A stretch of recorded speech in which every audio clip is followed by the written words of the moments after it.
বক্তৃতা শেষে দুজন দর্শককে সভামঞ্চে ডেকে নিলেন যোগী। কারণ জানলে অবাক হবেন। বক্তৃতা শেষ করতে না করতেই যোগী আদিত্যনাথ দর্শকের মধ্যে থেকে দুজনকে ডেকে নিলেন মঞ্চে। 12 এপ্রিল রবিবার দক্ষিণবঙ্গের 3 জায়গায় উত্তরপ্রদেশের মুখ্যমন্ত্রী যোগী আদিত্যনাথের নির্বাচনী প্রচার ছিল, যার মধ্যে দুটি পূর্ব মেদিনীপুর জেলায়, একটি নন্দকুমারের খঞ্চিতে, অন্যটি কাঁথিতে। বাঁকুড়ায় সভা করে হেলিকপ্টারে করে 116 নম্বর জাতীয় সড়কের পাশে কাকগিছিয়া জনতা ময়দানে নামেন যোগী আদিত্যনাথ। সেখান থেকে প্রায় 10 কিলোমিটার গাড়িতে সড়কপথে নন্দকুমারের সভায় উপস্থিত হন যোগী আদিত্যনাথ। আর সেই সভায় বক্তৃতা শেষ হতে না হতে দুই তরুণীকে মঞ্চে ডেকে নেন তিনি। মানে আমি তো ভাবতেই পারিনি যে উনি এটা নেবেন। কালকে সারা রাত্রি এটা কষ্ট করে করা হয়েছে, আজকে কিন্তু মানে ওনাকে দেখার জন্য আমি পাঁশকুড়া থেকে এসেছি। এখন পর্যন্ত কিছু খাইনি, এখানে যা ঢুকে গেছে আমি তো জানি আর বেরোতে পারবো না, কিন্তু ওনাকে আমি যে এটা দিতে পারছি এটা আমার পরম সৌভাগ্য।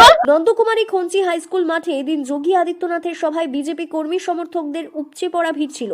ভিড় বারবার যোগী আদিত্যনাথের নামে হর্ষধ্বনি দেয়, কেউ কেউ আবার বুলডোজার বাবা নামে হর্ষধ্বনি দেয়। যোগীর বক্তৃতার মাঝে মাঝে দর্শকদের উচ্ছ্বাস ছিল বাঁধনহারা। আর এই ভিড়ের মধ্যে থেকে যোগী আদিত্যনাথ দুজন তরুণীকে মঞ্চে ডেকে নেন। তারা দীর্ঘক্ষণ যোগী আদিত্যনাথের পোর্ট্রেট ধরে দাঁড়িয়েছিলেন।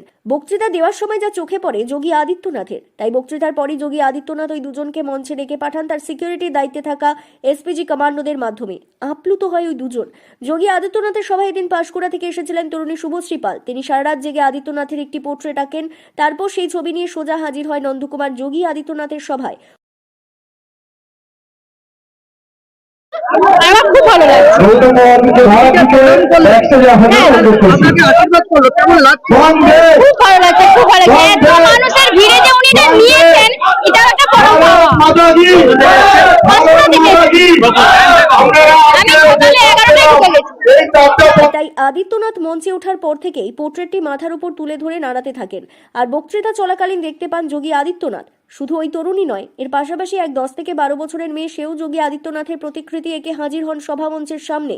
ওই দুজনকে দেখতে পেয়ে যোগী আদিত্যনাথ মঞ্চে ডেকে পাঠান আর দুজনের কাছ থেকে সংগ্রহ করেন নিজের প্রতিকৃতি। আদিত্যনাথের হাতে নিজের আঁকা প্রতিকৃতি তুলে দিতে পেরে নিজেকে ধন্য বলে মনে করছেন শুভশ্রী পাল। তিনি জানান, ওনার কাজ আমার ভালো লাগে, সেই ভালো লাগা থেকে সারা রাত জেগে ওনার প্রতিকৃতি এঁকেছি। সকালে সেই প্রতিকৃতি নিয়ে সভামঞ্চের কাছে হাজির হই, সেই প্রতিকৃতি ওনার হাতে তুলে দিতে পেরে নিজেকে ধন্য মনে হচ্ছে, আমি আপ্লুত।